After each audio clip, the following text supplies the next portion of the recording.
Ahoy there, Ome, and welcome back to the Hard Knocks Sorority Podcast, a Shadowrun 4th Edition actual play podcast. Janderon over here, and take a listen to Episode 2 of Season 2, in which we catch up with Deandra and Cecile as they spend some relaxing downtime doing nothing. Sure. Can you picture either of those two just doing nothing and relaxing? Nope. Deandra does some light shopping and casual kidnapping. Cecile makes a bargain with the devil, Procop skillful, snoops on her friend Kirsten, and then pries into Deandra's past. Downtime. As always, featuring Veronica as Cecile, aka College Girl, and Kat as Deandra. It's really whiz that you are joining us, and I hope you enjoy this episode. If you do, please tell your friends and leave us a positive review. We are available on most podcast services, YouTube, iTunes, etc. You can also find a link to our Discord server in the podcast description and on the YouTube channel. We would love to hear from you, and we share a lot of in-game pay data there as well, such as maps, intros, fluff, and character stories. On other topics, the secretive guild of Shadowrun podcast and content creators that I may or may not be part of invites you cordially to check out the great pay data that is being created for you on the Matrix. Today I want to tell you about a collaboration between two of my favorite Shadowrun podcasters, Mr. Johnson of the Arcology podcast and Opti of the Neo-Anarchist podcast, as well as several other great cast members. The show is called Shadowrun Origins. Our intrepid cast plays their way through the published adventures of the golden era of the game. It's brilliant and a fun listen, with great characters and plenty of nostalgia. Thank you again, chummers. Don't forget, watch your back, conserve your ammo. When in doubt, shoot it out, and never, ever make a deal with the dragon. All right, so you want to talk to Buzz and you want to check in on the on your fan club. I think Deandra, it's not like a check-in for her. It's more like she's convinced these kids are going to get into some trouble if she doesn't go and talk to them. Are you going to stay in touch with the rest of the team, or are you basically just going off and doing your own thing? I think Deandra, at this point, she wouldn't tell them what she was doing, but she would stay. If someone else sent her a message, then she would respond to it. Okay. All right, so first thing that happens is you get another call back. Let's say it's a day after you've delivered Ice and Rigor Mortis to Procop, and basically Ice and Rigor Mortis have said their goodbyes, and as far as you know, they're being spirited out of Seattle and heading to Nova Scotia, where Ice had been living. So it's the next day, and I'm sure you're following your usual routine in the morning: coffee and a cigarette, right? Well, Deandra doesn't smoke, or she stopped smoking before the campaign started. So she just has a soy cap and stares at the wall for several, but then she kind of continues on. So at some point during the day, you get a call from Brown Dog again. It's a voice call, so not texting right now. I think Deandra had like a chat with Brown Dog when they first kind of got into business together, that if it was important, he should call her, because ain't no way she's gonna respond to a text if it's important. But yeah, she picks up immediately if it's Brown Dog, like before the first ring. Yes. Hi, Deandra. How have you been, Brown Dog? Good. Listen, so set up that meeting like I told you I would do. Trying to show initiative. Thank you. Next time you're talking to the big guy, let him know that I'm out there and I'm looking for contacts and I'm reliable. All right. Yep. So I got this chummer of mine, Buzz. Well, he's not really a chummer. I don't know why I said that. He's done some jobs. He's done some work for me. Solid character. Anyways, so what I was getting at is he had sort of heard about the fact that Procop had put some word out there that he was potentially looking for somebody. And anyway, this guy Buzz, he came back to me and sort of asked me what it was about, and I told him that I could get him in touch with you. So anyways, I set the meeting up. Thank you. There's a little place down in Tacoma area. It's like a dockyard worker kind of place. Apparently Buzz hangs out there quite a bit. He said he'd like to meet you there tonight, sometime around 8 p.m. I'll be there. All right, Wiz. Let me know how it goes. I will. He Thank you signs off. again, Brown Dog. I think Dare would go back to moving around her notes on her pin boards. If the deal is moved out yet, she wouldn't leave her conspiracy theory pin boards uncovered if there was no Cecile, or if there was Cecile. Actually, I did find a few things that I wanted to purchase, but they're all incredibly so. All right, so maybe you spend the rest of the day just sort of going around buying your mundane stuff that you're looking for. Or well, most of the stuff I picked isn't not mundane. Oh, okay. I thought you were gonna say it. It's all pretty easy to get. I wanted to get a high rating Maglock passkey, and maybe a Maglock sequencer, and some cellular glove molders. Cellular glove molders. Mm-hmm. It's like a fingerprint scanner that makes I also need to find I guess a way to get people's fingerprints. Do you have a contact that you could call for that? I got Zeke to handle the last thing that I purchased illegally from, and I think I have his contact. Zeke was the guy you met out behind the stuffer shack with Ice the other couple of nights ago. Zeke was the guy I purchased the keycard skimmer from. Yeah, the keycard skimmer and thermal dampening for my suit from. So he's been my illegal items person. He was a dwarf, I think. And I think he was a dwarf when he rolled in with two orc or troll bodyguards.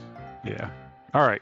So you're going to give Zeke a call and give him a shopping list, or are you going to text him? I think Dare would text him because she has spoken to Zeke phone calls and hasn't been on a phone call with Zeke yet. So just a text. Have a few items that I need to get. Wondering if it's good for or hey, this is Dare. We did business one time. So he's loyalty 1, connection 3. Yep. Looking to purchase some more instruments. All right, so you shoot him a text and then you go about your day. You don't immediately get a message back from him. A couple of hours later, probably sort of mid-afternoon, 2-3 p.m., you get a text back from Zeke. Just a couple of words, basically, text me a good time to meet. I think Dare would probably give him before her meeting with Buzz, like a good hour or two before it. All right, so that meeting's at 8, so you want to meet Zeke at 6? Probably, yeah. All right, a thumbs up emoji comes back, and then a location. It's a different stuffer shack. It's in Auburn. So, actually, no. You know what? It's a taco temple. I think Dare would probably put up with going to a taco temple, but I don't think she'd eat anything there. That doesn't sound like her kind of place. How does Dare feel about? Well, you can't really get away from it. Taco Temple, I think, is an Azatlan brand. I think only small branch companies of the corporate get into Carasir, because haven't all the Big Ten been kicked out of Carasir? Yes. Yeah. So very few things does Dare like in corporate foods, I guess. Okay, so you head out to off to Auburn. Where's your safe house? Is in Auburn, isn't it? My home is in Auburn. It's not a safe house. That's why we never return there after a job. Yeah, so you're in Auburn. You know the neighborhood fairly well. You also know that this is, I think you've been to Boxer's place here in Auburn. You know that Boxer lives in Auburn as well. And you head out to the Taco Temple and pull into the back behind the Taco Temple where the dumpsters are, and the loading dock and the devil rats hang out at night kind of place, because that's where Zeke usually likes to do his business. Alleys.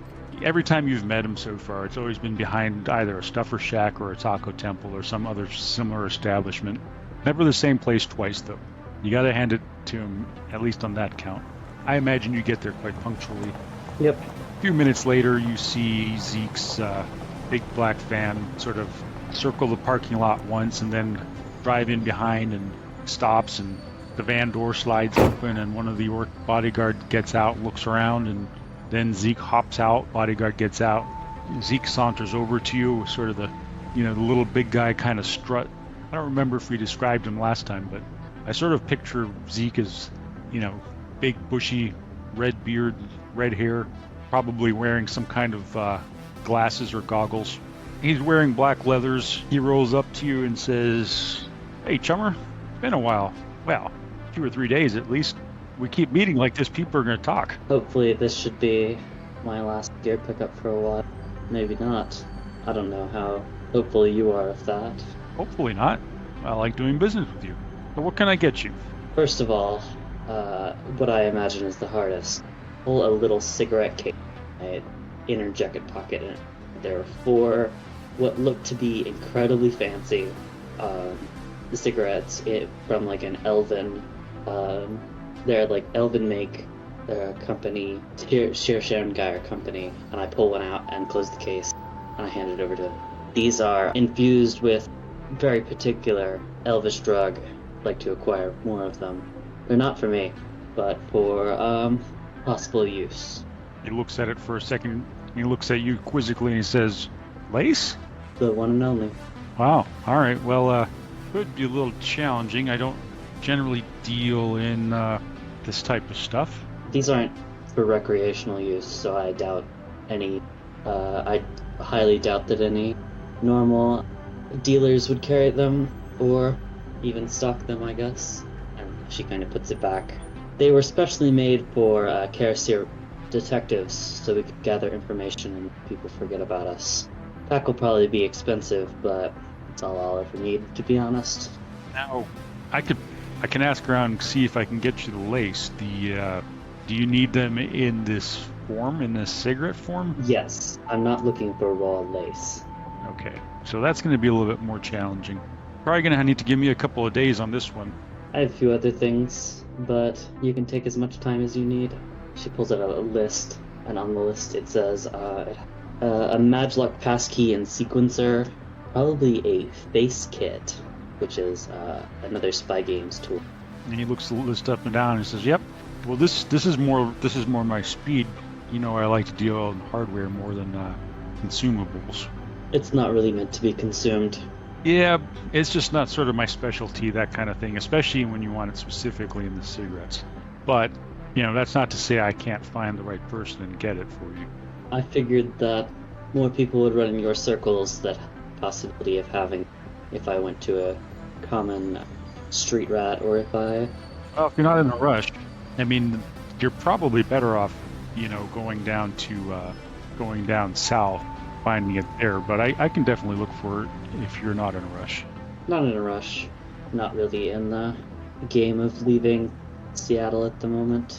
But otherwise, that's it. Well, this the Maglock passkey and sequencer and this face kit, I can get that cheap for you within a couple of hours. So I'll let you know when I've got that, and then in a day or two I'll call you. I'll get back in touch with you, and I'll either let you know that I can get you these cigarettes or that I can't. Thank you. If I can't, I would recommend potentially going down to. He says, "Yeah, if you need it in a hurry, though, you could probably just go down to Terraslar and find some people there who probably are. It's easier to come by down there." Thank you. Though I'd like to think that that item is less likely to end up on the street than I'd want, I guess. Yeah, I would say so. I know what it's for, and I know people who've used it, but it's not really a common thing to find. Definitely. I thought that I'd bring my business to you first, since you've done me a favor. No, I appreciate that. Like I said, I'll be in touch within the next couple of hours on some of this more generic stuff here, but it'll probably take me a day or two on these cigarettes. Thank you. All right. He gets into the van. Actually, I think one of the orcs has pulled out like a little step stool, so he can basically like a little pair of steps for him to climb up into the side door, and then bodyguard grabs that stool and climbs in behind him and closes the door, and the van takes off. And you've got about you talked for about a half an hour. You've got about an hour and a half before you are supposed to meet Buzz down in Tacoma. For the purpose of my notes, How do you think Zeke Yeager would take coffee or soy calf? Zeke Yeager probably takes it black and unsweetened. He's sort of a no-nonsense, straight-shooter type. And I guess I think Dean Dare would head early to Tacoma to meet Buzz. All right, you're meeting Buzz at a place called the Clearys on 15th Avenue. I think she'd end up kind of not scoping the area, but like casing the place quickly. It's a sort of a local working-class neighborhood bar. It looks like it's pretty full. You can see people standing around outside and drinking and smoking, and it's obviously where a lot of the dock workers come after a shift. It's also not too far away from both Samovar and Olga's tea kitchen. I think Dean Dare would just park her bike and walk in. Yeah, it's crowded. It's got a fairly good vibe to it. You know, it's not the kind of place you walk into and it goes silent or everybody looks at you. There's a lot of talking and joking, and you've got grid screens showing the latest combat biker matches and stuff like that. People playing darts and yep. So yeah, it's pretty crowded. You're gonna sidle up to the bar, or I think Dean Dare would end up at the bar after like standing around. She probably would walk. This is an odd thing that if anyone else was looking, she'd walk around the outside of the place before she went up to the bar to get something. All right, make a perception check, and you can add your law enforcement skill dice to it. You got 1 for law enforcement dice. So perception +1, 2. Like I said, it's a very working class kind of bar. The mix of patrons is pretty even, male, female, and the various meta types. So obviously there's no discrimination that goes on in this bar. If you're a dockhand, you're welcome here. It looks like you do pick up on a couple of tattoos and other things that hint that there may be some kind of criminal element that frequents the bar, although you can't necessarily place it. Although you can definitively say it's not Yak. There's no Yakuza stuff, but maybe it's the mob, maybe it's something else. You pull up to the bar. It's pretty crowded, so you sort of have to wedge yourself in there. The barkeep heads over. She's an orc with a giant flaming mane of red hair and some really interesting sort of tribal tattoos down her arms, and she's got a Colt Manhunter stuffed into her belt. And she comes up, catches your eye, and then says, "What you having?" Give me a glass of whatever's on tap. How about that? Done. She fairly smoothly and expertly fills a glass, plops it down in front of you, and heads off to grab the next customer. And after a few more minutes, she comes back to you and she says, "Haven't seen you around here before." I was invited, you could say, by a friend of mine. Looking for somebody? I have a meeting with somebody. Somebody have a name? Maybe I know them. Goes by Buzz in certain circles. Okay, yeah, I know Buzz. He's a regular. We have a mutual friend in Brown Dog. I don't know any Brown Dog, but I do know Buzz. So when he comes in, and I'm sure he will, I'll let you know. Thank you. And a little while later, she comes back to you, and she sort of puts two fingers up to her temple, and then she sort of points into a corner where you see a guy settling down into a booth. There's 3 guys, but you can tell who's Buzz just by his haircut. It's a very short cropped military type flat top. His hair is it's blonde. Human male, wearing some standard run-of-the-mill street clothes. 2 people with him are both elves. I guess make another perception test. Yeah, Judge Intendant's way better. 4. Something about this doesn't seem right. The 2 elves that are with him and him, it's a mismatch. So while they don't look, they're not looking around shifty or anything like that. They're dressed just as casually as he is and looking around just as casually as he is. Something about the flavor of this doesn't seem right to you. I think I end up calling the bartender over. Alright, Dinder would pull out her notebook with a piece of flimsy, write out a quick note and her comm number on it, I guess, and like fold it up and stick it in a napkin, or like, yeah, that's probably a way that she deliver it. Um, and then she calls over the bartender and asks, "You ever seen those two with Buzz before?" The orc takes a look over and looks back at you and sort of gives a small shake of her head as, sort of a negative shake. Pretty imperceptible. She's obviously playing it. She's playing along with it. Do me a favor, send Buzz a round of whatever he knows, and make sure he reads this, and hands over the note. I'll pay for it. Of course.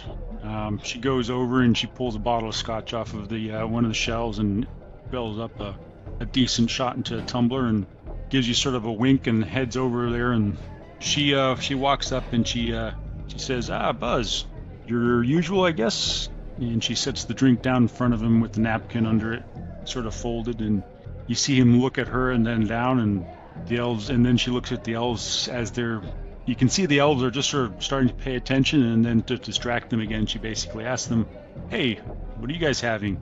And they both order a beer, and she comes back and gives you another wink, and as she fills their drinks. Can I see if there is a Spirithil accent in either of the elves speaking, I guess?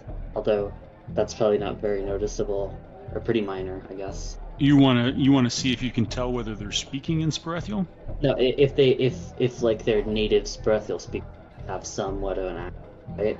So Probably pretty hard to judge from where you're at. Yeah. And they don't seem to be talking a whole lot right now.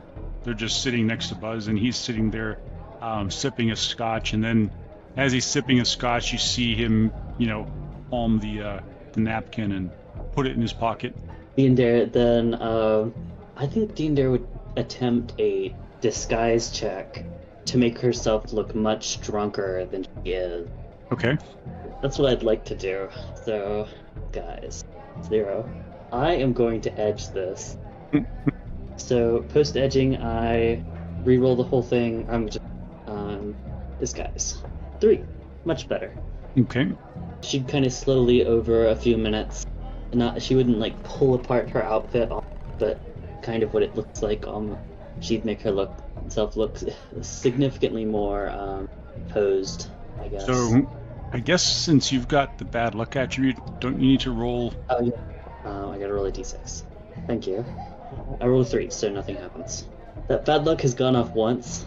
And you've got distinctive style, so you're basically trying to hide that distinctive style? No, Deandare is trying to add to her next con check. Goes up and incredibly drunk to the people, to Buzz and the people hanging around Buzz. They watch you approaching, sort of weaving through the crowd and bumping into people, and you roll up to the table, and Buzz looks up at you and says, "Can I help you?" I think Deandare would, in the like attempt to sound incredibly, wouldn't say anything, trying to gather her words, and then in Sparethiel, with no attempt made to make Buzz understand any scent of it, she would say, like, "So, how are you two doing tonight?" That gets their attention. They look at each other, and then you look at you, and one of them answers back, also in Sparethiel, "Well, detective, looks like you've fallen on hard times." She hears that and immediately just sits down directly, like from acting drunk to just straight up being completely sober. Not necessarily. Simply was making sure nothing happened specific. That elicits sort of a grin from him, and he pats Buzz on the shoulder and says, "You can get out of here, Buzz. We're going to have a chat with our friend Deandare. Appreciate you doing your part." You see him slide a cred stick over to Buzz, who quickly palms it and heads back out of the bar. He looks at you. "So, I'm not going to introduce myself because we are trying to, well, you don't need to know who we are or who we represent at this point.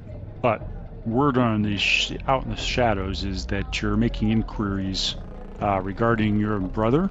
Who'd like to know? Well, it wasn't really a question. I guess it was more of a statement. We've been asked to ask you to put an end to these inquiries. Why? He just gives you a shrug, and you know how it is. No, let's act for a second like we don't know I don't know how. So you're going to tell me why I should stop. Well, for one thing, I don't know. I've just been told to tell you to stop asking. I think Diender has become visibly annoyed at this point. And you should know how that is. When your superiors ask you to do something, you do it. Do you understand nothing? I understand what I need to understand. Spoken like a true cog. Well, the world might be better off if we all knew our places, wouldn't it? Maybe places aren't meant for some people. Indeed. So, the message is delivered. I haven't been asked to take back any kind of confirmation, but I would recommend following this request.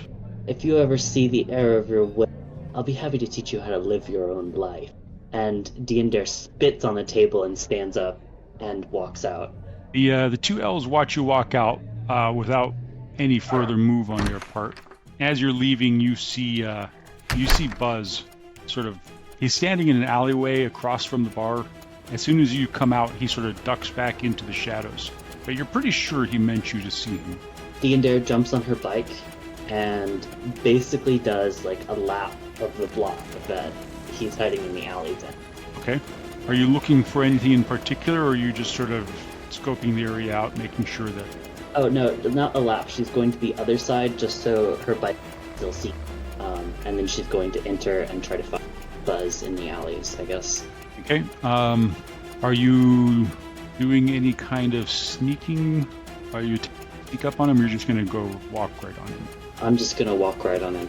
All right. You walk in, and you find the alleyway, and you see Buzz. He's standing a little bit further back in the alleyway, and he's still looking at the bar, as if he's expecting you to show back up or something. So you're now behind him.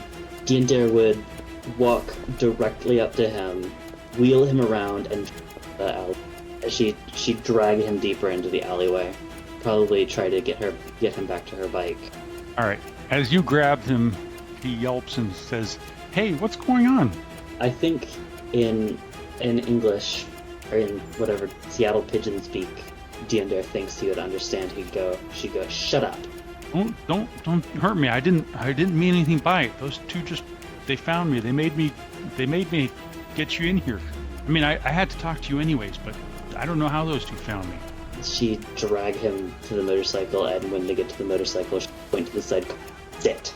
He sits down in it, and he's got his hands up, and you can see he's a little bit, he's actually quite frightened. Okay, idiot. I'm not going to kill you, okay? That would be, poor taste.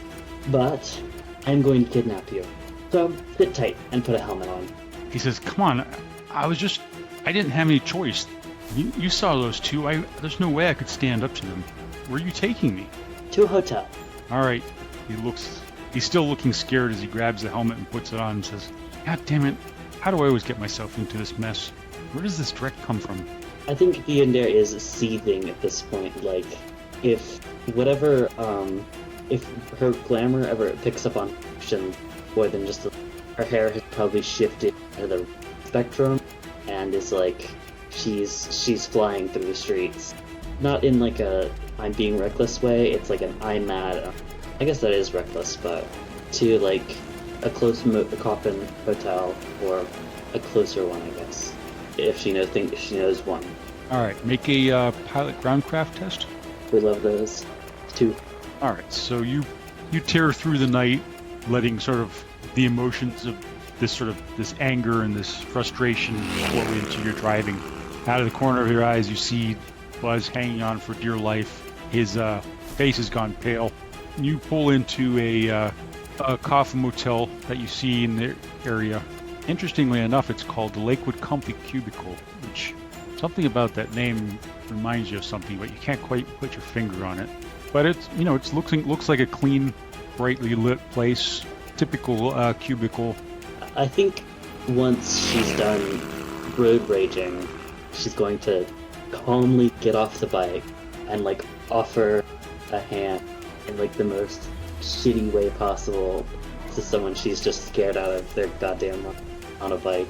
He takes your hand and gets up and takes the helmet off and gets out of the car and is like, "All right, so what's the play here? You said you weren't going to hurt me, right? I'm not going to. And then she turns around and walks in and gives like a follow me motion. He looks around furtively and then follows after you. Dare, in the quickest way possible, grabs a hotel room, walks up with Buzz up to the hotel room, and the second she gets in, she has the hotel room door locked. She's going to turn on her white noise jammer and drop it by the door. She's going to tear apart the sheets on the bed, and then sit down in whatever bowl or chair they, and in a very calm way, say, "Tell me what you know." You're looking for your brother, right? Ian Calvé. Yeah. So he used to work for MTC, right? That's true. Okay. So well, Brown Dog said that there'd probably be some new yen in it for me. There is. All right. And a bonus with a certain stipulation. Okay. What's the stipulation? She opens the cigarette case and pulls out a Lay's cigarette. This cigarette is laced with a very specific drug. You might know it as Lay's. His eyes go wide. The strain of this drug will simply make you forget.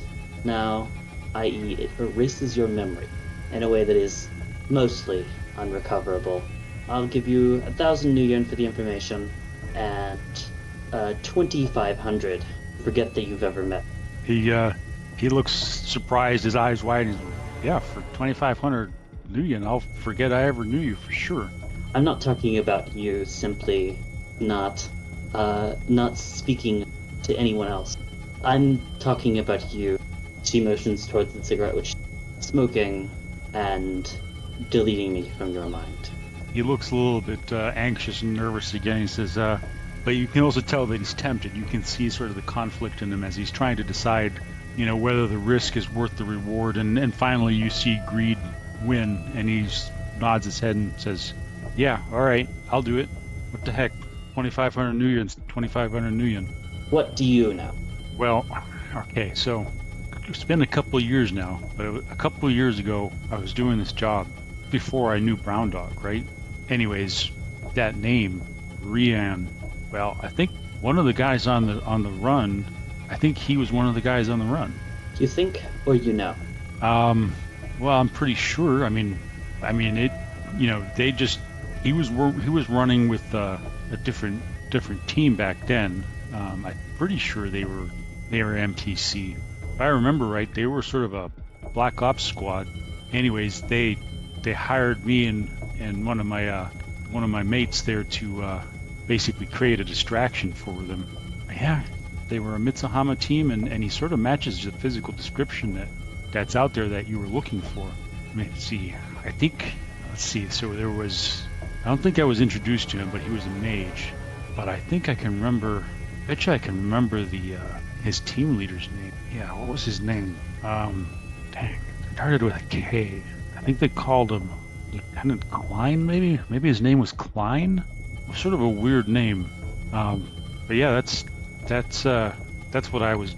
That's what I had. That's what I was going to tell you. Do you know who is? Do you know the name of the other person you ran with? This? You mean my chummer? Yes, your chummer. Yeah. He bought it a while ago already. As a matter of fact, I sort of was a little bit suspicious after Fred bought it, and that's when I came down here to Tacoma and sort of changed it up a bit. Because, I'm not saying that your brother or his team did Fred in or were going to do me in, but it just didn't seem healthy hanging about knowing what I knew about them. That's probably smart. Yeah, I was actually, when those two picked me up earlier today and made me tell them what I knew about you, I was a little worried that they were from MCT, but I don't think they were, actually. Lieutenant Klein was the guy's name? Lieutenant Klein. I'm pretty sure it was Lieutenant Klein. He said it funny, though. It's like I said, it's been a couple of years now, and I only met them the one time. Real scary guys, though. That whole team was a little bit, definitely made me and Fred were definitely not feeling all that. Yeah, they were scary. Clean. That's what it was. Cleem or Kleem? Yeah, I beats me. Like I said, he only introduced himself that one time, and actually, now that you say it, I wonder. I bet you they did geek Fred because there's no way he would have used his name if he didn't know that we weren't going to ever tell it again. If I were you, I would stay away from him. That's what everyone tells me. Isn't that what they want? Well, we did the distraction job, and word out on the street later on was that a lot of people got geeked. That sounds about right. Well, if you guys didn't hear that, Deandra says under her breath, "That's it. Well, that's about right." Um, is that it? There was some dark people, real hard cases. This seems like me. The piece of flimsy. Give it back to me. What was that again? The piece of paper, the slip of paper I gave him with the note. Oh, yeah. He reaches into his pocket and hands it back to you. Says, "Well, so can I get my new yen now? Can I get out of here now?" She puts the note in her pocket, pulls out a Kretz 3500, and slides it over with the Lay's cigarette and says, "Smoke up." And rewrites the note to something different but almost illegible, and put this back in your pocket. Slides it back over towards him. He puts it in his pocket, and then he's sort of holding the cigarette, and he's looking nervous again. He says, "You got a light?" Deandra reaches in her pocket again and pulls out, like, not an antique lighter, but like an older lighter. It's a Zippo, actually, with like a Celtic engraving on it. She lights up his cigarette. He looks at it nervously, and he says, "This isn't gonna frag with my head, is it? It's just gonna erase the memory, right?" At maximum, the last 12 hours. Okay. He smokes. I think one of the effects of lace is that you first fall unconscious, right? After smoking a cigarette, you fall unconscious. He makes a body plus willpower test with 3, against a 3, and then he gets his memory erased for the past 12 minus his net hits hours. All right. He got no net hits. So the last 12 hours of his life, poof. And then he falls unconscious. He's unconscious for 20 times 1d6. And in that time, Deandra's going to make sure he doesn't light the bed on fire with the cigarette butt. He's just going to place it in an ashtray and leave another not indecipherable note, but a note that says something like, "What a wild night," and has a completely a comlink number that Deandra knows will not work, with like a heart next to it, because you got to cover your details. What's the seals and the comlink number on it? No, that would be too mean for Deandra. She gets really close to the a comlink number, and then a few digits off of the back, so it's hard to actually get to. And then she picks up her white noise machine and leaves. Okay, so when you registered for the room number, though, which SIN did you use? I used his then. I grabbed him and used it. Okay, so you had him check in then? Yes. Because Deandra knows about the details. You, as you're leaving, you see that you had a text from Zeke on your comlink. It says, "Got your stuff." He drops you another pin for a Stuffer Shack back in Auburn. I think she's gonna round by Zeke again. She's gonna send it. The message she's gonna send him is perfect timing. He meets you behind the Stuffer Shack. Same thing as last time. The van does a quick circle through the parking lot and pulls up. Door slides open, and the orc bodyguard jumps out and puts down the little steps so that Zeke can come out. And he's got a case in one hand, marches up to you and says, "Well, I got the maglock passkey and sequencer here, and I got that face kit for you. Put some feelers out on the lace, the cigarettes. I haven't heard anything back from my usual contacts, and I sent one of the boys down to Terraslar to see if he can scare some of that stuff up for you. So that's where we're at." Thank you. As always, you've been incredibly helpful. That's my job. And she'd transfer him the new yen for the gear, and she'd turn around and head out. Just before you turn around and head out, just as you're getting ready to turn around and head out, he's started to turn away, and then he turns back around to you and he says, "Hey, got a quick question for you." Sure. Not trying to breach etiquette here or anything. And I'm not trying to get information out of you, but word on the streets is that you might have been involved in a little bit of a kerfuffle up in Snohomish a night or two ago. At least somebody matching your description was. Well, I guess you could say that was me. For the record, my employer in that situation did not tell me that he was a wanted man in Snohomish.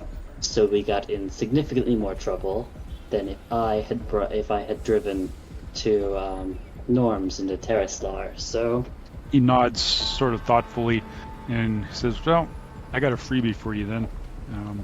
Us, let's say us non-humans gotta stick together sometimes. So I appreciate your sticking it to those humanist poly club braggers.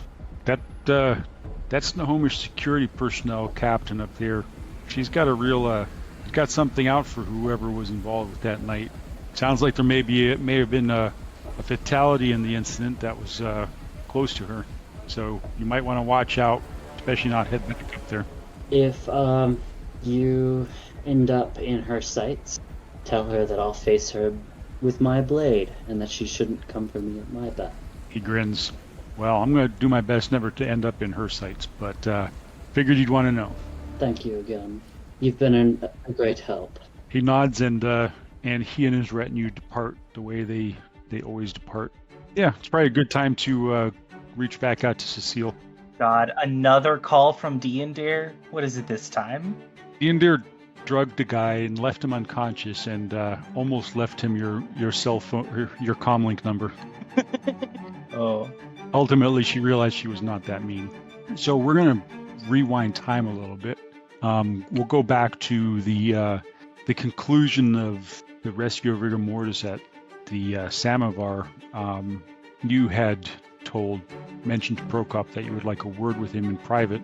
Mm-hmm. So after all of the goodbyes were said between the team and Ice and rigor mortis, and Ice and rigor mortis had gone away with somebody and then the rest of the team had sort of departed one by one. You were left sitting alone with Prokop in the bar, and he was drinking a coffee and looking at you rather speculatively.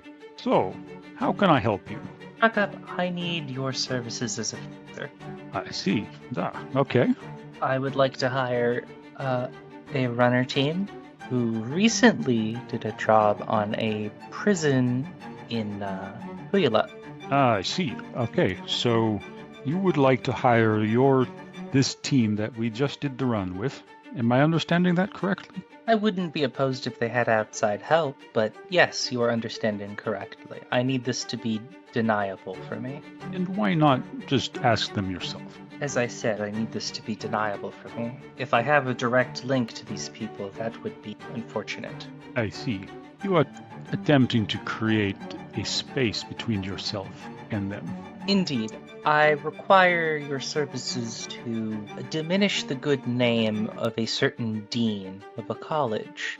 Get him fired, ruin his love life, generally destroy his life wherever possible. I will, of course, be assisting the runners with forged access IDs, getting them into this prison, anything they really need. However, this would have to be through a certain level of distance.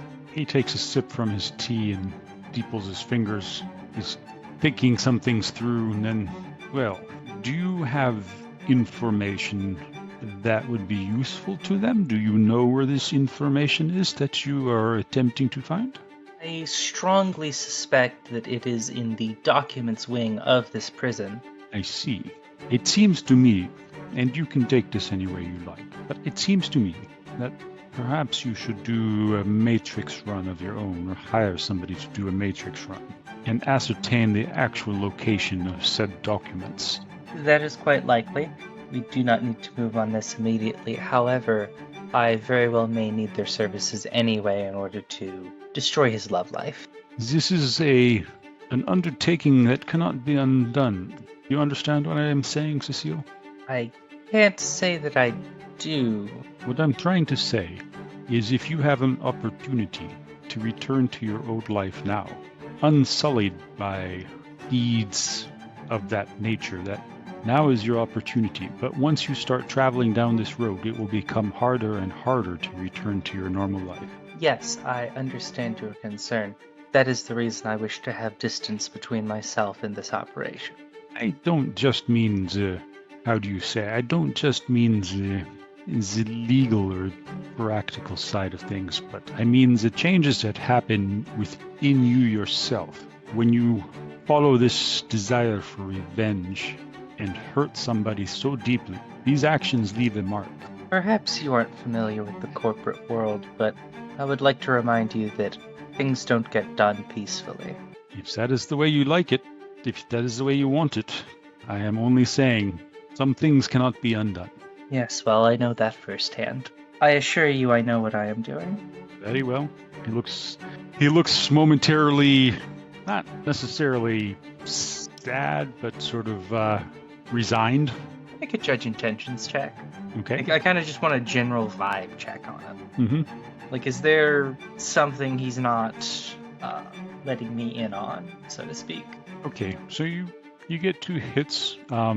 You get the sense that he's reluctant, mainly out of a sort of a kind of concern for you, and maybe you get the sense that he thinks that you're making a choice that he would prefer that you didn't make, but which he's not going to stop you from making. So tell me, what do your services cost? That makes him perk up a little bit more, and he takes another sip of his tea, and, well, it is usually negotiable. My services can be either very expensive in terms of new yen, or we can come to some other kind of arrangement. You are a skilled user of the Matrix. Perhaps there will be a time when I will need your services again. He gives kind of a half smile and says, I don't know if I enjoy the thought of being indebted to you. No offense. Well, to some extent, aren't you already? I suppose you are welcome to think so, indeed. Who put together the team that came to rescue you, Cecile? I can only imagine it was someone with very little sense. He chuckles. Indeed.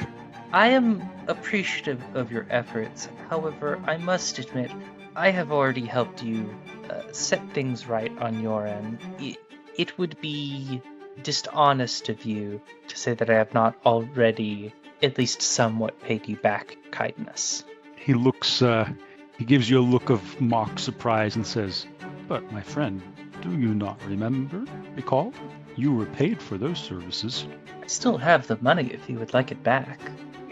An interesting proposition. Money means very little to me, Prokop. I care about standing. This man, he has hurt my standing in my life. I have friends who think I am dead. I may never see them again. And he didn't cover his tracks as he was supposed to. Very well. The world of business is cutthroat. I am... Okay, give me another judge intentions roll as you see him smile. 2. He is amused by your words. I am unwilling to owe you particularly strong service. I want, frankly, nothing to do with this life or these people.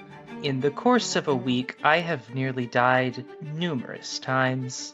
I want nothing to do with this. If there is a document that might fall out of my possession in the future that you happen to need, I'm amenable to that.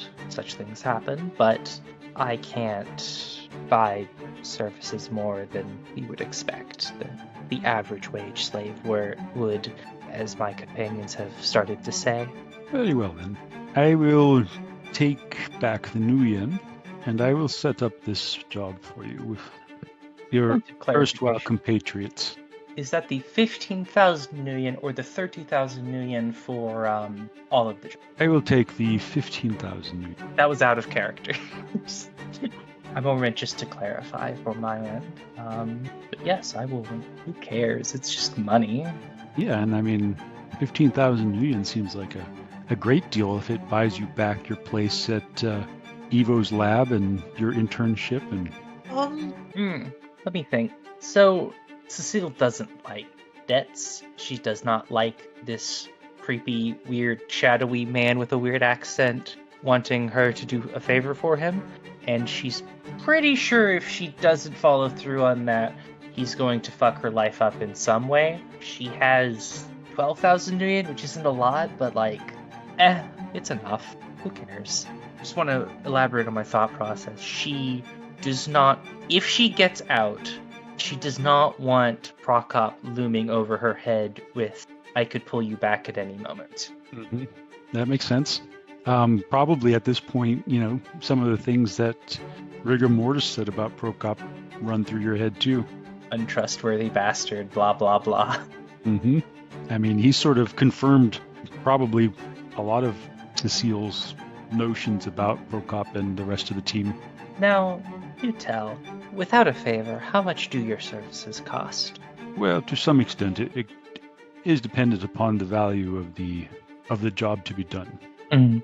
And it also depends somewhat on the expenditure of resources on my end. Of course. I find and it myself... depends on the relationship that I have with the person bringing the job. I have done jobs for nothing, and I have done jobs for much money. Well, I find myself in a favorable negotiating position here, as I happen to know you have a team that already did a job at this location and therefore is already familiar with it. They've already expended resources becoming familiar with its setup, therefore it will not cost them very much.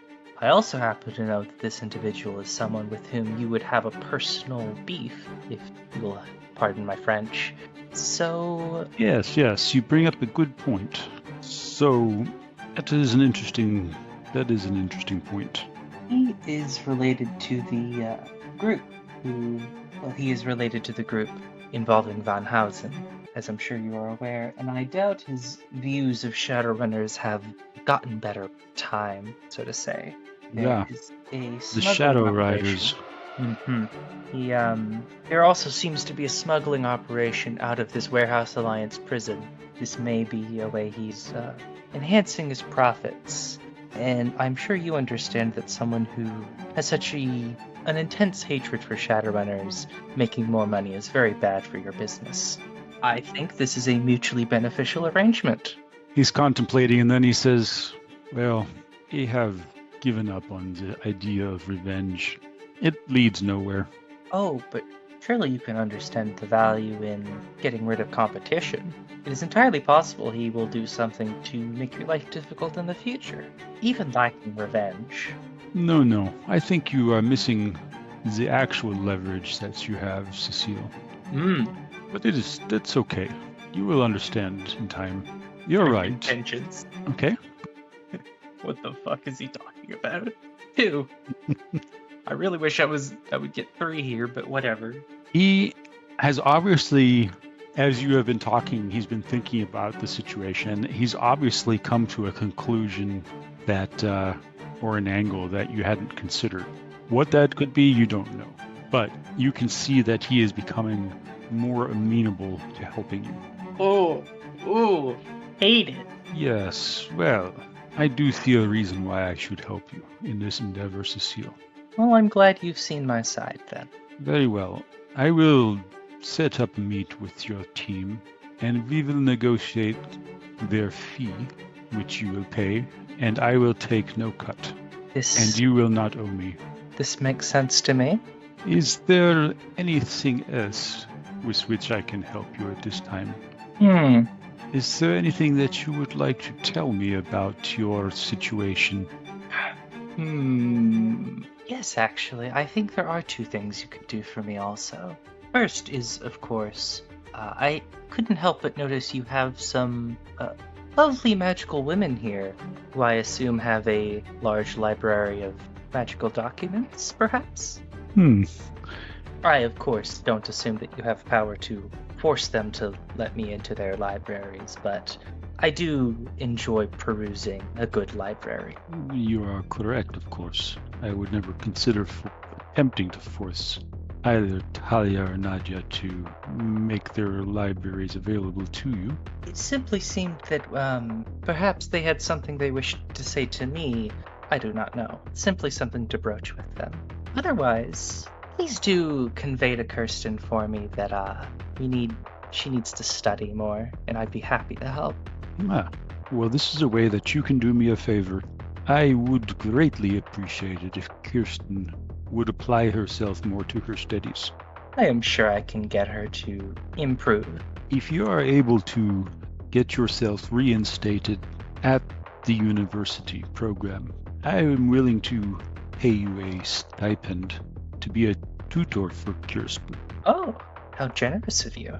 That arrangement seems perfectly fine for me, although she is by far not the best pupil I have ever had. Please do tell me what she thinks of that situation. I will, but first you must, as I said, get yourself reinstated, which it does seem like a difficult task. Many things often do, but that is my concern. And as for Kirsten, she is a very good student. It is the book learning which is difficult for her. She has other talents. You should consider that. What would seem? I certainly misjudged her. You did, after all, find a way to rescue. Right. In any case, have a pleasant evening, Prokop. Indeed. I will be in touch as soon as I have set up the meet and negotiated a fee from your runner team. Adieu. Then she gets up and leaves. All right. Did she have anything else that she wanted to do? Well, she's probably going to go back to Deandare's place to pick up her stuff. That would be good. Prokop's so creepy now. That's hilarious. I hate it when people are like, no, actually, I think this works great. Hate it. That was not the turn of events Cecile was looking for. No. He knows something she doesn't, and that's not a good state of affair for her. Yeah. All right, so you're going to go grab your stuff from Deander's home. Indeed. Cecile got a fresh change of clothes, and she's eager to get into them. And where are you going to go to from there? That's a good question. Are you going to go back to the Coffin Motel? In Redmond? No, it was in Tacoma. It was Tacoma. What was it called again? It was called the Comfy Cubicle. If you pick up your stuff from Deander's house or home, you'll need a place to stay because you're not yet reinstated in your old life. And I'm not even going to make you roll a memory check or anything, but you do know that Alice DeVry did find you at the Comfy Cubicle. So that location is known to DeVry and Mary Luce by extension. I mean, if Cecile isn't worried about that because she does view them as like ultimately allied with her, even though she views Miss DeVry's with kind of a nasty eye. He did try to mess with your head. Yeah, no, she is polite because Miss DeVry's is a colleague, and that is the extent she will be. Feels not worried about going back, but she also didn't really like that place. And I think Cecile has like a little bit of like stress going on. Where does Kirsten work? She works at the Soy Bucks right across from campus. No, but where does she work? That's the extent of your knowledge of that. Didn't I specify that she was a stripper? Let's see. If you've forgotten about that aspect and things have changed, do let me know, but... No, I didn't forget about that aspect, but there was some, I think I edited it out because I wasn't sure how everybody in the group was going to be comfortable with that. Good to know. I did not realize that. Yeah, because I was gonna roll with that, and then so what I've got written in Kirsten's bio sheet is that Kirsten is an acquaintance of Cecile at the uni. Cecile does not like to be associated with her, so avoids her based on her perceived low social standing, in brackets stripper. She also works at a soy bucks just off campus that is popular with students and staff alike. So, I mean, canon-wise, I would say yes. At the very least, Cecile thinks that she might be a stripper. There is something tempting about Cecile just assuming somebody is a stripper. That is very funny. Pat, do you have any problems with Kirsten being a stripper? Not specifically. You could say that you can see why Cecile might get that impression. You know, stays out late at night, hangs out with weird people, dresses scantily. You know. Yep. Those are all pretty strong indications of either being a stripper or something worse. She's always out partying. You know she's out partying, and it's not partying necessarily. Sometimes she's partying with, you don't probably party with the people from uni, but she does sometimes. But, you know, more often than not, she's actually out somewhere else in the greater Seattle Metroplex. And so maybe that's where you've developed that sort of picture of her in your head. I did. We'll see if Liz and Val are comfortable with it, because I do feel like having a stripper as a contact is very Shadowrun, very cyberpunk dystopia. Oh yeah, it totally fits. I just didn't want to make people uncomfortable. I had planned on just having Cecile walk into Kirsten's job, but I don't think you know if she is a stripper. You don't know where that place is. Of course, she would have to track it down. I'm just saying, very Cecile to just walk in and be like, "Hey, Kirsten, got a few questions for you." Going to the location near the university where Kirsten would work, that very dangerous. Potentially. Unless all of the rent-a-cops are sleeping that day, which is very possible. I guess, possibly. I guess you could have Cecile make an intuition and logic check. Intuition plus logic? Sure. Because I as a player was just assuming that anything really related to the university would be kind of off limits until she had dealt with Dean because of the effective active APB on her. So as you're sitting there thinking about it, it sort of dawns on you that, first of all, the media outlets have all said that you were killed in an exchange of gunfire with would-be kidnappers. It's true. So your sin has been listed as deceased. The other thing is, you're pretty sure that there was no official APB out on you. At this point, you think it was Dean Petroff using Alice DeVry to hunt you down. Ah, okay. Yes, potentially getting around on, and at this point, Alice appears to have switched allegiances. So she's probably not a direct threat, but running around on campus where Dean Petroff probably still has some pull at the moment might not be a great idea. But off campus, you're probably relatively safe. Yeah, it's just that the coffee shop is pretty close. And also, if it's frequented by people, Cecile might run into someone who actually just recognizes her, and that'll be a conversation. Yep, that's highly likely. Highly likely. I just want to be honest with you, not thrilled about the prospect of role playing. Hey, aren't you dead? Oof, not a fan. And if it's a coffee shop, students would be coming there it's all a soy hours. Bucks. You've been there yourself and pretended like you didn't know Kirsten when she served you. So. Oh, absolutely. You've been there. You've seen staff there. You know that it's frequented by lab staff, and so yeah. On the other hand, Cecile doesn't just want to show up at Kirsten's. Well, Kirsten probably lives at the university now that I think about it. She does not. Really? Would I know this? Yes, you do know that. You also have Kirsten's comm number. Cecile does have Kirsten's comm number.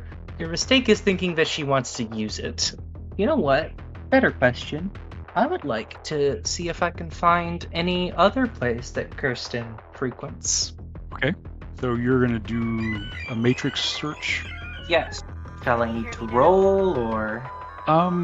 Yeah, let's, it's going to take some time. Okay, so 2 hours have gone by. 3 hours. Well, at least you haven't glitched yet. All right, so 4 hours in, you feel like you've got a fairly decent picture of Cecile's sort of, thanks, Kirsten's movements around town. You've gotten into her my feed, and you've gotten into, you've looked at some of the other social networks out there, and you've done you've had some programs going out and sort of finding pictures of Kirsten around in social media. She's quite the social butterfly. She quite regularly visits most of the very in and happening clubs around the greater Seattle Metroplex. You also see pictures of her with a very diverse group of friends, and it seems like almost every night or every other night it's a different group of friends. Makes sense. Very little correlation between them.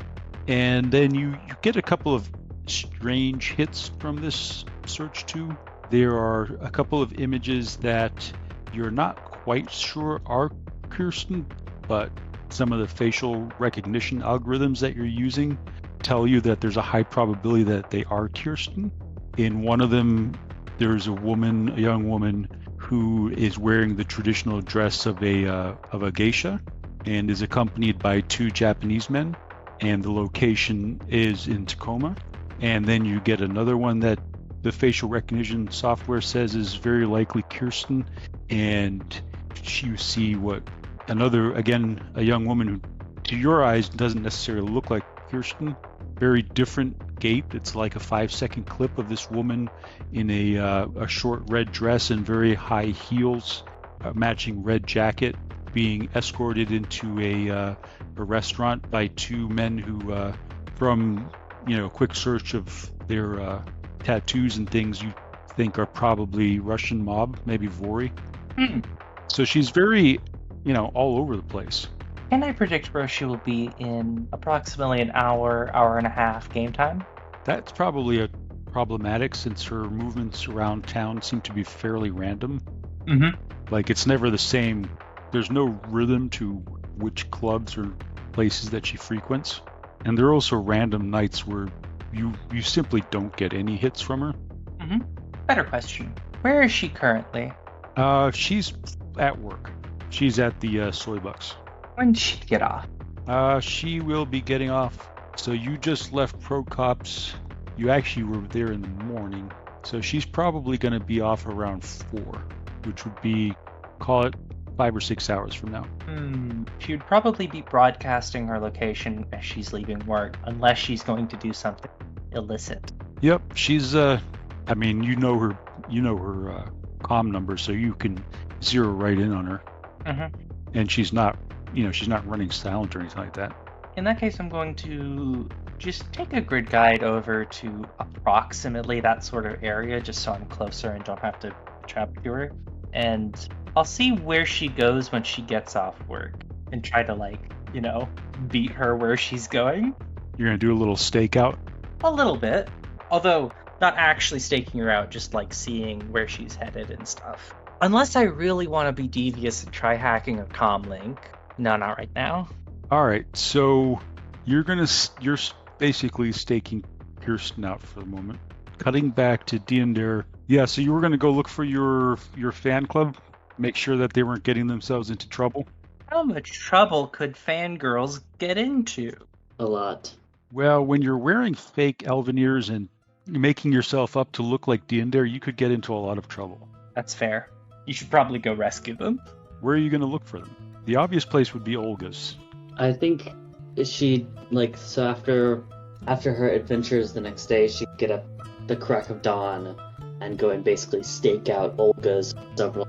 Yeah, so you go to Olga's and you get yourself a nice cup of soy calf. Do you also get any? Do you get one of her famous muffins? If they have Cheshire cheese muffins, then yes. I think that they probably do.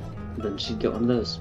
Yeah, very shortly after you're there, your first fan club member arrives. A tall young human male with very long blonde hair, and you see the telltale tips of the fake ears poking up through the hair, and he's made his face up to accentuate cheekbones and eyebrow and his eyes to make himself look more elven. as he walks in and orders a coffee, he looks around and he sees you, and immediately you see him, his smile brighten up. He goes and he sits down at another table, surreptitiously pretending not to look your way, and you see him get out his comlink and make a call. I stared at him the whole time, just like directly at him. He makes a great show of not looking at you. Before too long, more elf poser wannabes start straggling in. They're all in their late teens, early 20s, and they all sort of have the same manners, and they come in and look around, and as soon as they see you, they sort of blush and look away and go to the counter and order, and now they're all sitting at a table talking amongst each other and shooting glances over your way and talking amongst themselves. The India's just gonna sit there and stare at them for at least an hour. There are 8 of them at this point. Another young human male. The rest are all females, and they've sort of mimicked your dress and in some ways even accentuated it. And where your style of dress is pretty not high fashion, obviously, they've sort of taken that look and glammed it up. They've taken Deander's. Oh, I wear a trench coat because just what. Ugh. They've glammed it up, and they've got their trench coats are maybe a little bit finer material, maybe a little shiny, or colors change on them and things like that. Finally, one of the girls gets up and comes over to you and sort of shyly says, "Hi." Deander looks directly at her and stops the timer on comlink and visibly stops it and does the sit down motion almost. Ugh. She smiles and sits down and says, "I was just going to ask you if I could sit down with you. What's your name?" I don't think that's entirely important. Oh, come on. You're incredibly beautiful. We just wanted to know what we should call you. God, I'm going to roll a composure check for Deander, because I think that this is a stressful situation for her. She is dealing with more people than she's usually meant to deal with, I guess. Or not more people, just this is not something she wants to happen, and she wants them to stop, first of all. Or one thing about Deander, no matter how stressful the situation is, she's very good at keeping it together, I've noticed. Except for when she wants to explode. With the elves telling her to stop looking at her brother. And then Deander would like to judge intentions on them. Are they interested in Deander more than just surface level interest, or that's Deander's real question, I guess. You get the sense, and you've been around, you've traveled, you've met all sorts of people in your employment as a police officer and a detective.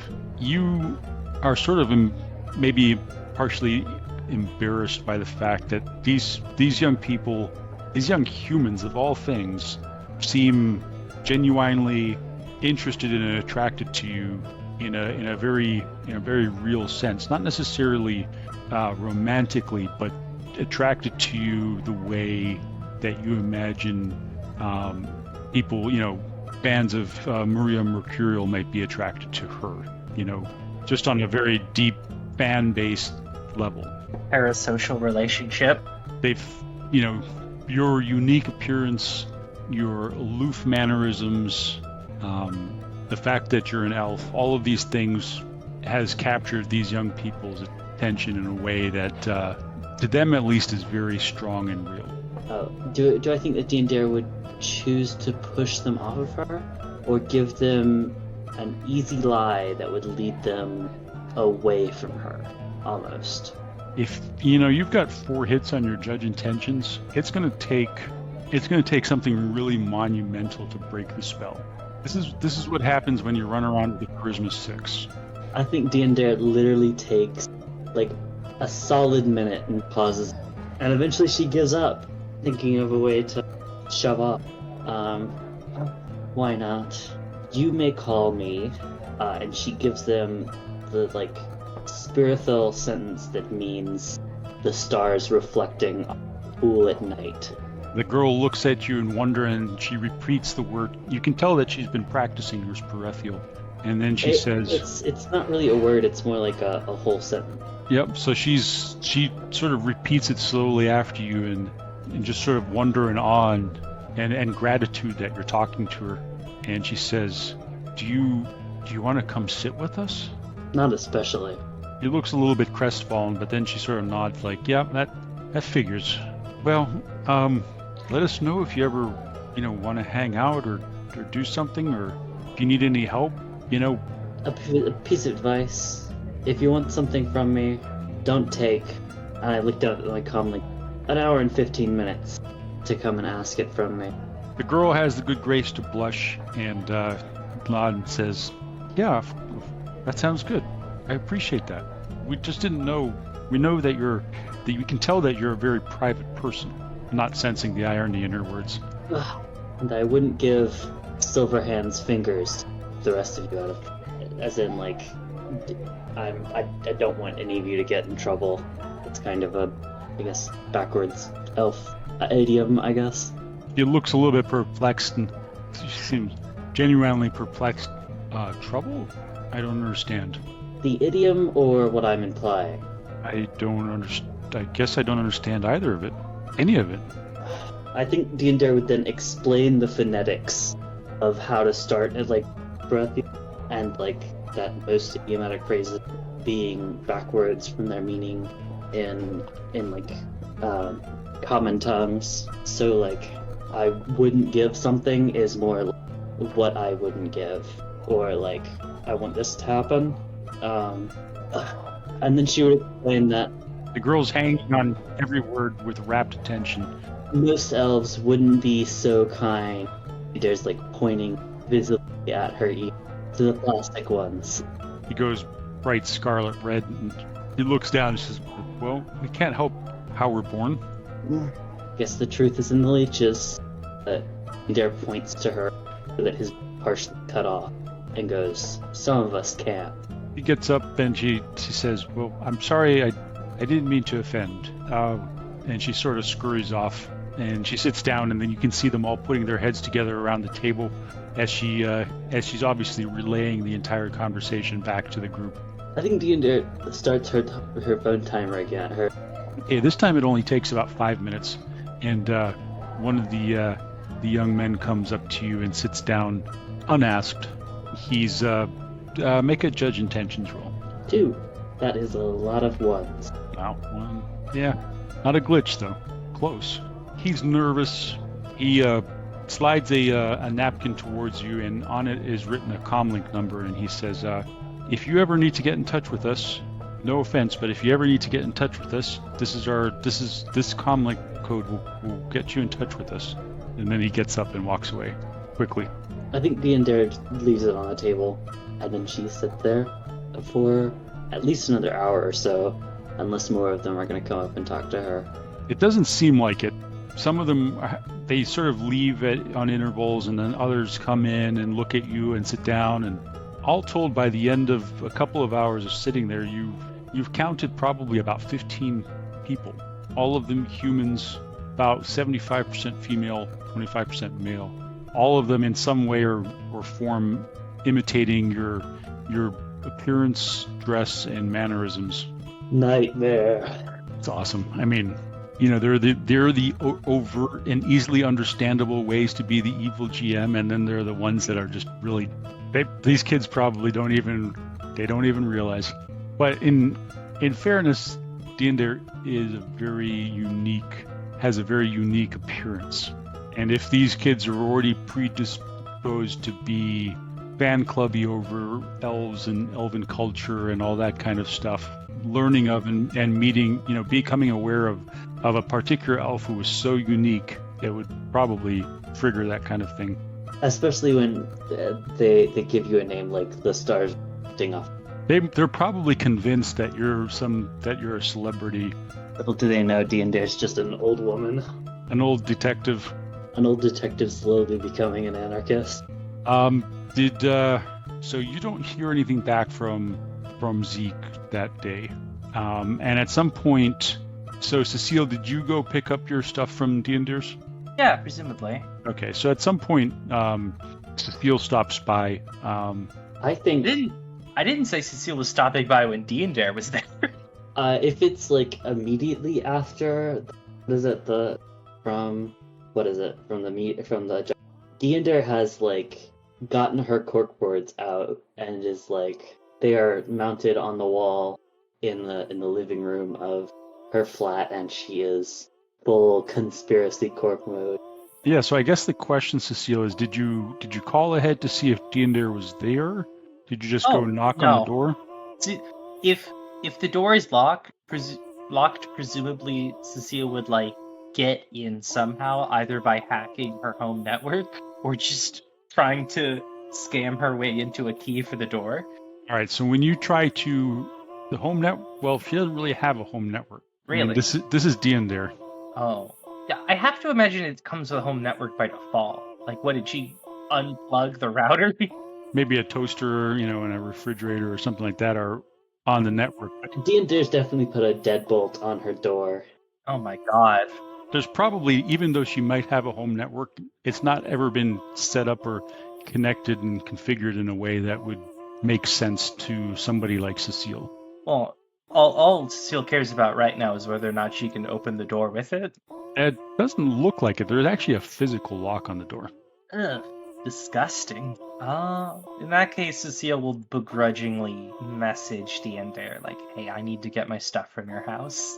Let me in. I think it like takes a second of you standing outside, but then you hear Dare loudly swear and start basically throwing stuff around.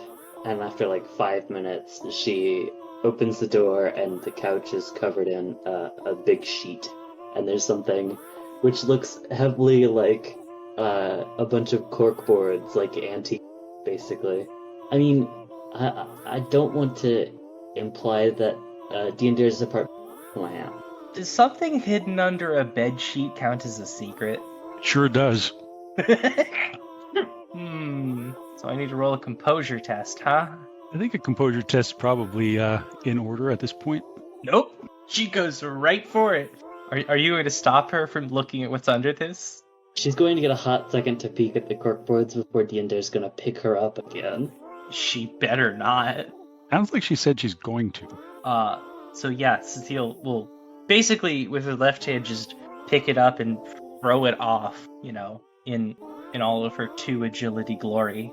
Yeah, Cecile sees that there's something that's been covered, and obviously there's an attempt made to obscure something, and she tries, but she just can't quite help herself, and she just walks over and grabs the sheet and flings it off. What do I see? It's 3 large corkboards, which are, for Cecile's sake, large wooden monstrous boards with a softer wood side, with all of these thumbtacks with little pictures and printouts and written notes, with big red and like a bunch of like yarn of different colors, basically like running from pin to pin with notes. A lot of them say dead end next to them, or some of them say dead underlined. And then at the center is a picture of an elf man who, if you were to look at his facial structure, resembles Dare quite a lot, but is a normal elf phenotype rather than being a druid or dryad. Cecile scrunches up her face and asks, why are you making a crafts project out of a data visualization tool? Dare walks over. Wait, this is the composure check moment for Dare too. 5. Good. I guess Dare is very calm-headed. After dealing with the other people? Dare, breathes in, breathes back out, and says, I'm old, and runs over and covers it back up with the sheet. Uh-huh. And what are you data visualizing here? Dare is going to stand there and stare like holes through Cecile, and she's going to judge intentions. She rolled a 1, so Dare is going to say nothing. Paul, what does a 1 mean? You can sort of describe it yourself in most superficial terms. It's pretty obvious that she doesn't really care about what's on it, but wanted to see what was under the sheet. However, you get like the faintest hint that she does want to know more. You're old? That is a strange statement to make in isolation. Junior takes a long breath out and basically like does the mental calculus of what is it worth it to tell this woman to go. This process is easier for me to use than your data visualization. Cecile looks at the pile and looks back up at you with like a what? I was born in 2011. Cecile's face is like, what? Yes, I am 62 years old from 6 months ago. And sometimes it's simply easier for me to dig up my old corkboards, put pictures on them, and run yarn across them to organize all the information. And I imagine for you it'd be much simpler to use this data visualization, but for me it stimulates my thought process, lets me think about something other than the emotions involved in the case. Simply the connections between information. You know, you can do like all of this but cheaper with AROs. Like, it won't cost you anything. You are very weird. No, I have to ask more. So, what is on these boards? Why have you covered them in string? Yinder is going to reach under she's going to reach under them and pull off central picture. Ah, I see now. You're, this is some kind of mystery, isn't it? You could say that. Oh, I see. The specific term for it, a missing persons turned into a possible murder, or a possible homicide. Oh, classic. Well, I wish it wasn't classic. How long have they been missing? 5 months, 28 days, 60, sorry, that's 33 minutes, 4 seconds. That is an uncomfortably specific answer. I assume you are related to this victim. Well, it looks like you've gone down a lot of leads here. And every one of them comes up dead. Whoever did this wants it buried and deep. Yeah, most people that commit kidnappings and or murder do. Most of the time they aren't very good at it, though. Yeah, if only that was the case. Tell you what, I have some stuff to do, but this is interesting. I'll probably come back here. Well, actually, hold on. Paul. Yep. So, I failed my composure test, but that was to see what was under it. Do I now have to make a separate composure test to see whether or not I have to drop what I'm doing to actually start working on this case?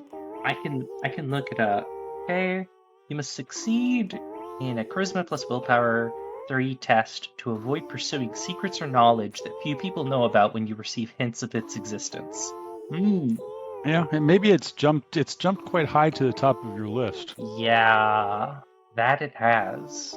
Like, this is a genuine mystery. Like, it's just in the flesh.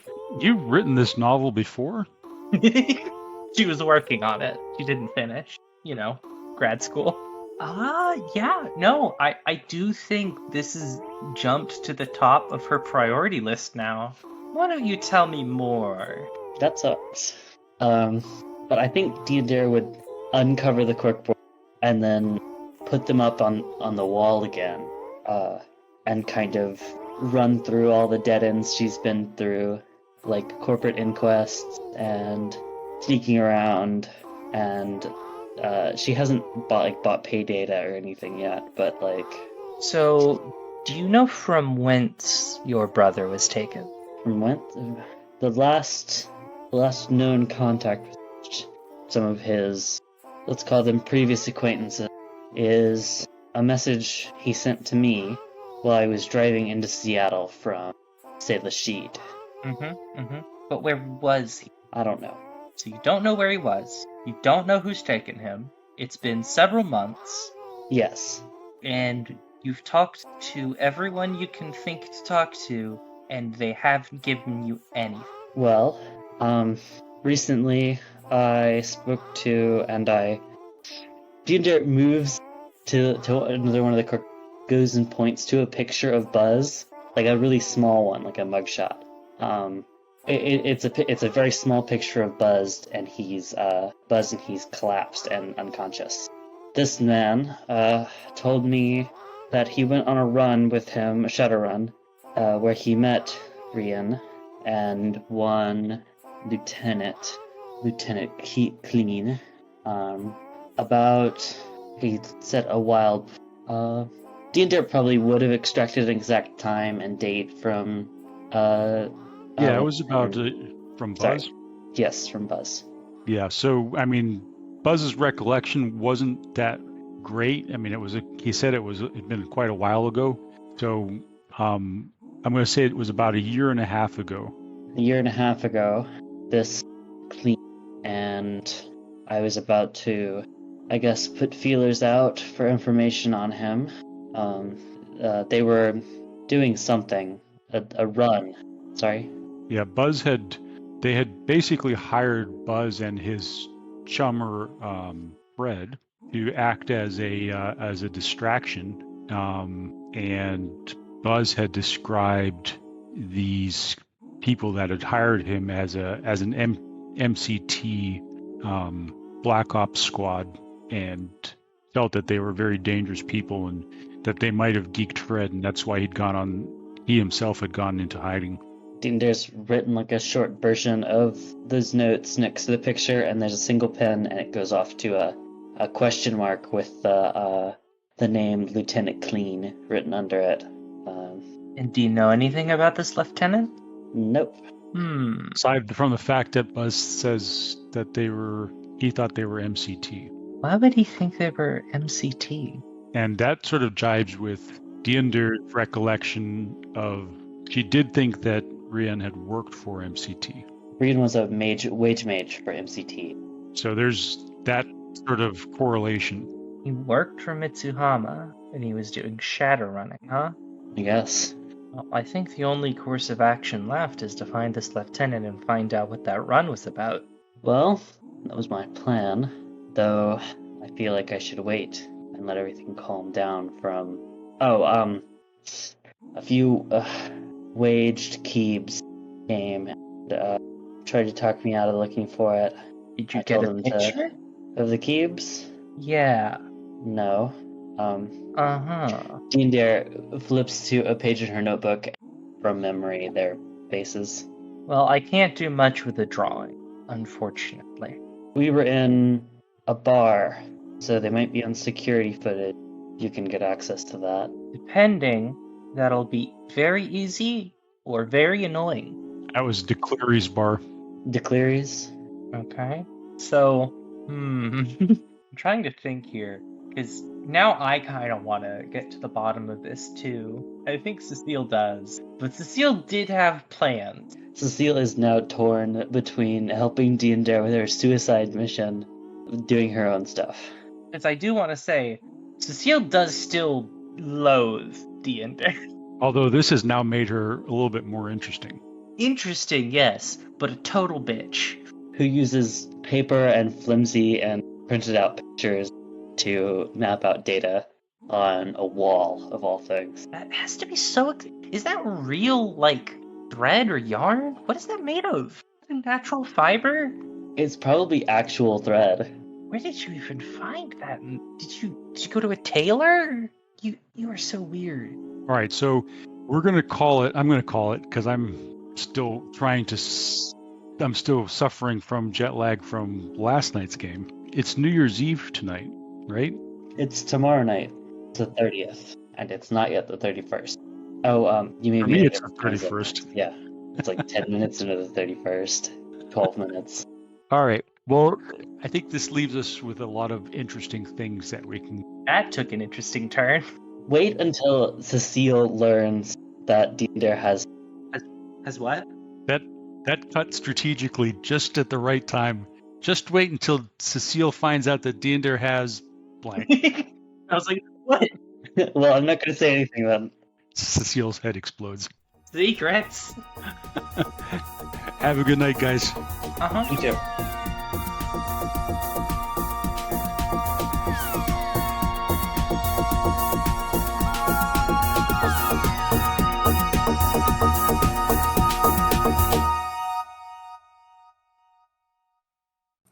The Topps Company, Inc. has sole ownership of the names, logo, artwork, marks, photographs, sounds, audio, video, and/or any proprietary material used in connection with the game Shadowrun. The Topps Company, Inc. has granted permission to the Hard Knocks Sorority podcast to use such names, logos, artwork, marks, and/or any proprietary materials for promotional and informational purposes on its website, but does not endorse and is not affiliated with the Hard Knocks Sorority podcast in any official capacity whatsoever. The music for the Hard Knocks Sorority podcast was written and performed by Trace Mineral. The Hard Knocks Sorority podcast is licensed under a Creative Commons License 4.0, meaning you are welcome to use the material as long as you give us credit.